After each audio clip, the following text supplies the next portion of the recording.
मेरी ऑर्गेनाइजेशन है, मुझे पता होना चाहिए कि कितना प्रॉफिट कमा रहा हूं कि लॉस में जा रहा हूं। हालांकि कोई भी ऑर्गेनाइजेशन ये नहीं चाहती कि जो मेरा कॉम्पिटिटर है उसको मेरी स्ट्रेंथ और वीकनेस पता लगे। डायरेक्टली लिंक नहीं होता जिनका ऑर्गेनाइजेशन से, बट इंटरेस्टेड तो वो भी होके चलते हैं।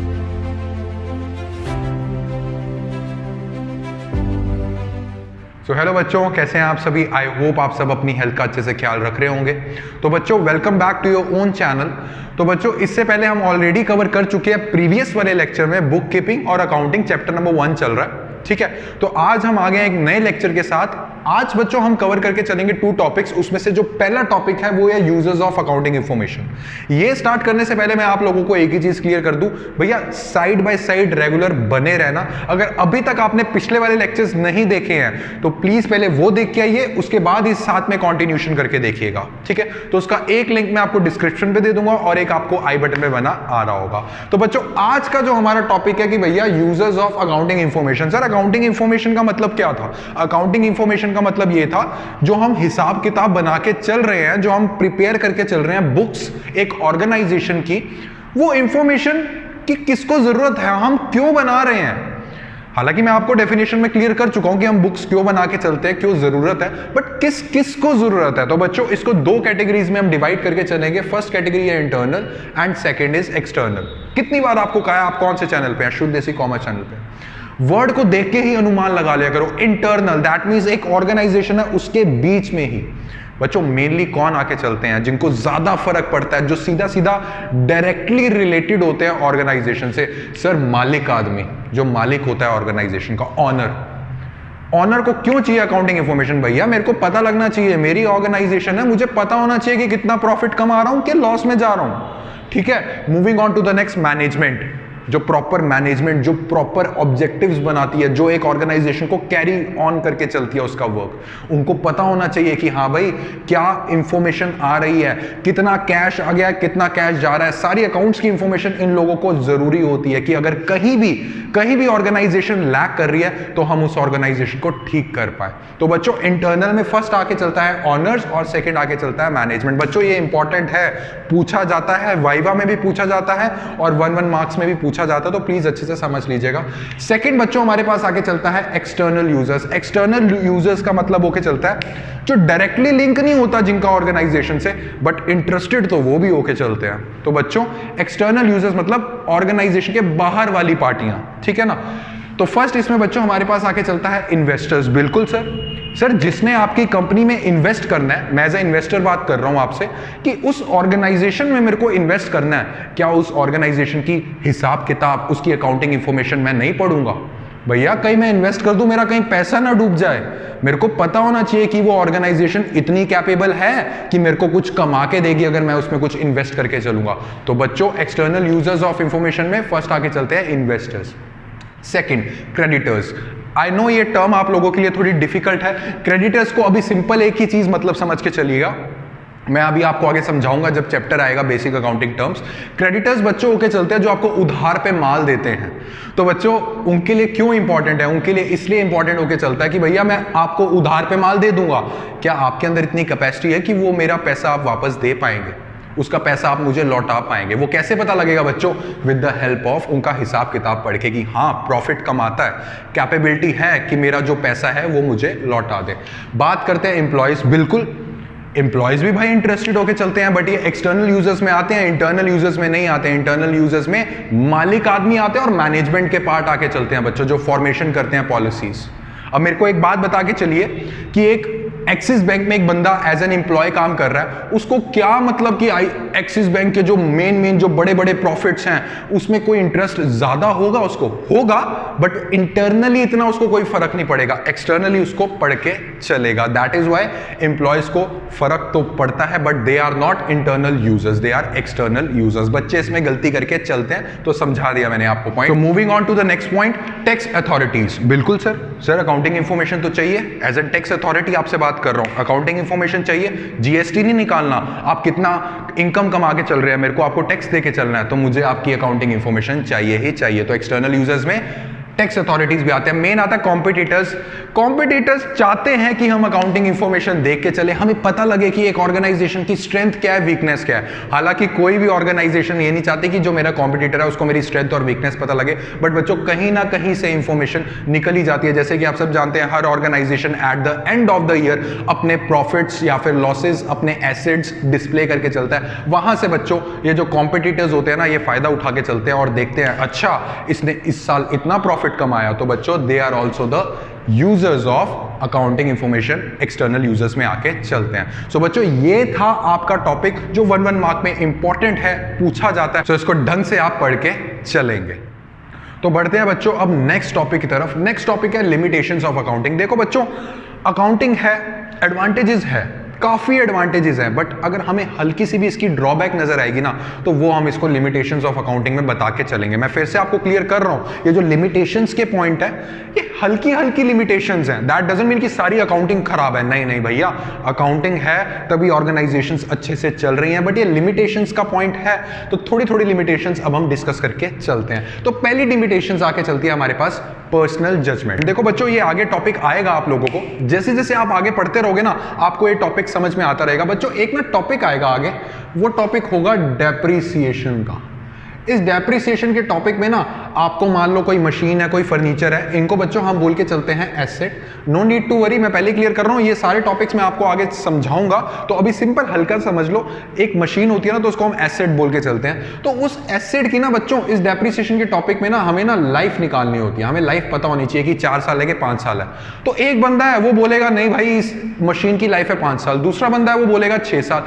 तो बच्चों इसकी वजह से ना जो फाइनेंशियल इंफॉर्मेशन, जो अकाउंटिंग इंफॉर्मेशन हम प्रॉपर वाली प्रोवाइड करने वाले होते हैं, उसमें थोड़ा सा ड्रॉबैक आ जाता है। दैट मींस पर्सनल जजमेंट ज्यादा होके चलती है अकाउंटिंग इंफॉर्मेशन, है ना।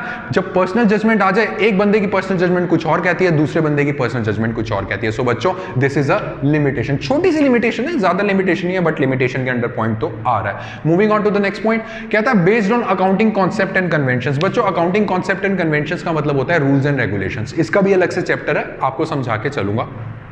तो बच्चों एक कॉन्सेप्ट है जिसको हम बोलते हैं हिस्टोरिकल कॉस्ट कॉन्सेप्ट। ये एक रूल है। ये रूल पता है क्या बोलता है, आप खुद बताना ये रूल गलत है कि सही है। ये रूल बोलता है कि अगर आपने 1 अप्रैल को एक लैंड परचेज किया या मशीन परचेज करी या कुछ भी परचेज किया, मान लीजिए 1 लाख रुपए का परचेज किया, ठीक है, लैंड का एग्जाम्पल ले लो, और 1 साल के बाद उसकी वैल्यू 1 लाख रुपए रहेगी क्या? नहीं सर, लैंड की वैल्यू बढ़ेगी। सर मशीनरी की वैल्यू थोड़ी कम होती रहेगी। नहीं, हिस्टोरिकल कॉस्ट कॉन्सेप्ट क्या चलता है कि भैया 1 लाख रुपए का परचेज किया था ना, साल के एंड में भी उसकी 1 लाख रुपए ही वैल्यू रहेगी। आप खुद बताओ यार, लैंड परचेज करते हो 1 लाख रुपए का, वैसी वैल्यू रहती है? नहीं सर, उसकी वैल्यू बढ़ती है, मोस्ट ऑफ द केसेस में बढ़ती है। तो ये कहता है जो हिस्ट्री में आपकी कॉस्ट थी ना, हिस्ट्री में मतलब 1 साल पहले जो आपने कॉस्ट शो करी थी, उसी कॉस्ट में आपको शो करके चलना है। अब बताओ ये फेयर है? नहीं। तो बच्चों based on accounting concept and convention कुछ रूल ऐसे हैं जो लिमिटेशंस ऑफ अकाउंटिंग में आते हैं, जो अकाउंटिंग को थोड़ा सा नीचे कर देते हैं, ड्रॉबैक बन जाते हैं। So moving on to the next, incomplete information. इनका ये मानना है कि अगर आपको ट्रू प्रॉफिट या लॉस निकालना है ना, तो जब बिजनेस असली में क्लोज डाउन हो जाता है, जब बिजनेस बंद हो जाता है, तभी निकाल सकते हो। बात तो ये भी सही कह रहे हैं भाई, बिजनेस जब स्टार्ट किया था मैंने इतना पैसा लगाया, और जब बिजनेस बंद हुआ तो मेरे पास कितना पैसा बचा। असली प्रॉफिट और लॉस तो तभी पता लगता है ना बच्चों। तो बच्चों अकाउंटिंग में क्या होकर चलता है, साल भर साल हम ना अपनी बुक्स बनाते रहते हैं, हिसाब किताब बनाते रहते हैं, और उसी के बेसिस पे हम बताते रहते हैं कि कितना प्रॉफिट है, कितना लॉस है। तो थोड़ी सी लिमिटेशन यहां पे भी आई, कहता है इनकम्प्लीट इंफॉर्मेशन प्रोवाइड करके चलता है। ठीक है, moving on to the next, no qualitative information. याद करो बच्चों, ये चीज मैंने आपको डेफिनेशन ऑफ अकाउंटिंग में समझाई थी, और ये इसका ड्रॉबैक है, ये इसकी लिमिटेशन है। फैक्ट्री के वर्कर्स बहुत ज्यादा नाराज हैं ऑनर से, क्या ये आप अकाउंटिंग इंफॉर्मेशन में शो करोगे? आप कहोगे नहीं सर, इसमें कोई मनी से रिलेटेड तो कोई टर्म आई नहीं। तो फैक्ट्री के वर्कर्स ऑनर से परेशान हैं, उससे सैड हैं, जिसकी वजह से 30,000 रुपए का लॉस हो गया। आप कहोगे सर अब मैं लिखूंगा कि 30,000 का लॉस, बट बच्चों हमें यह भी तो पता होना चाहिए कि जो फैक्ट्री के वर्कर्स हैं वो ऑनर से क्यों सैड हैं, क्यों स्ट्राइक करके बैठे हैं। That means qualitative information. भैया क्वांटिटेटिव इंफॉर्मेशन तो आप लिख ही रहे हो जो मनी की टर्म्स में है, बट क्वालिटेटिव इंफॉर्मेशन बच्चों मोस्ट इंपॉर्टेंट पार्ट होकर चलता है एक ऑर्गेनाइजेशन का। बट अकाउंटिंग कहता है नहीं भैया, मुझे कोई मतलब नहीं है, पैसे से रिलेटेड कोई आइटम है तो मुझे बता के चलो। तो बच्चों नो क्वालिटेटिव इंफॉर्मेशन, ये भी एक तरीके की लिमिटेशन थोड़ी सी बना के चलती है। So moving on to the next, based on historical cost. ये वाला एग्जांपल बच्चों जो मैंने आपको समझाया है कि 1 लाख रुपए का लैंड है, 1 साल के बाद उसी पे ही शो करो, 1.5 लाख 2 लाख पे शो करने की कोई जरूरत नहीं है। बेस्ड ऑन हिस्टोरिकल कॉस्ट, ये वाला कॉन्सेप्ट भी बच्चों लिमिटेशंस ऑफ अकाउंटिंग करवा के चलता है, ठीक है। उसके बाद आता है बच्चों विंडो ड्रेसिंग। विंडो ड्रेसिंग का मतलब ये होता है अकाउंट से छेड़छाड़ करना। अकाउंट से छेड़छाड़ क्यों करना? ताकि मेरी जो इंफॉर्मेशन है ना वो अच्छी दिखाई दे। किसको? अभी आपको मैंने टॉपिक पढ़ाया ना, पार्टीज इंटरेस्टेड को, क्रेडिटर्स को, इन्वेस्टर्स को ना मेरी अकाउंटिंग इंफॉर्मेशन बहुत अच्छी लगे ताकि वो ज्यादा से ज्यादा मुझ में इन्वेस्ट करे। तो बच्चों विंडो ड्रेसिंग भी होके चलती है अकाउंटिंग में। मैनिपुलेशंस ऑफ अकाउंटिंग करते हैं, अकाउंटिंग से छेड़छाड़ करते हैं, फ्रॉड करते हैं। क्यों? क्योंकि दिखाने के लिए कि मेरी अकाउंटिंग इंफॉर्मेशन कितनी अच्छी लग रही है। तो बच्चों ये भी एक थोड़ा सा ड्रॉबैक क्रिएट करता है अकाउंटिंग प्रोसेस में। बढ़ते हैं आगे, अनसुटेबल फॉर फोरकास्टिंग। बच्चों क्या होकर चलता है कि सारा साल जितना भी पास्ट इवेंट हुआ है, सारा साल जो भी ऑर्गेनाइजेशन में जो भी ट्रांजैक्शंस हुई हैं उसके बेसिस पे हम अपनी स्टेटमेंट्स बना लेते हैं, उसके बेसिस पे हम अपना हिसाब किताब बना लेते हैं। बट बच्चों जो करंटली कोई चेंज आ रहा है, कोई ट्रेंड आ रहा है, कोई नई टेक्नोलॉजी आ रही है बच्चों, उसका तो कहीं जिक्र होता ही नहीं है अकाउंटिंग इंफॉर्मेशन में। तो बच्चों ये पॉइंट उसी के लिए कहता है अनसुटेबल फॉर फोरकास्टिंग। कहता है आप अकाउंटिंग की इंफॉर्मेशन बना रहे हो पास्ट के बेसिस पे, आप आज पास्ट को देखते हुए उसकी अकाउंटिंग इंफॉर्मेशन बना रहे हो, तो क्या आगे के लिए वो आपको हेल्प करके चलेगी? अगर आप आगे के लिए कोई प्लानिंग करके चल रहे हो, नहीं।